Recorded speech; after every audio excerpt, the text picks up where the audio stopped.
Done. This is my portfolio.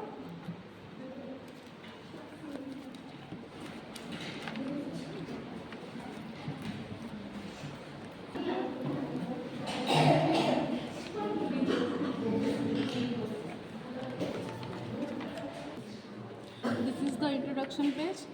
My name is Arpita Priyadarshini Malik, class 9, section B, roll number 2. And this is the content page.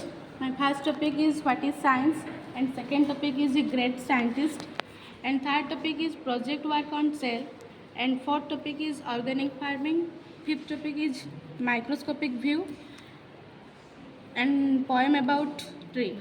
Sixth topic is my creativity. This is about science, my point of view about science. This page content about a great scientist Albert Einstein. This is our group project work on plant cell and animal cell. This is about organic farming, and this is the page advantages of organic farming. And it is my first microscopic experience.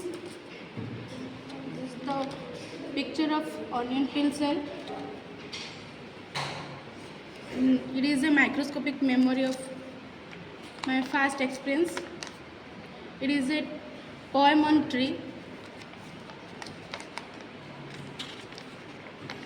It is my creativity of scientific rangoli. It is a beautiful click on pollination, and it is the last page conclusion. Just thank you.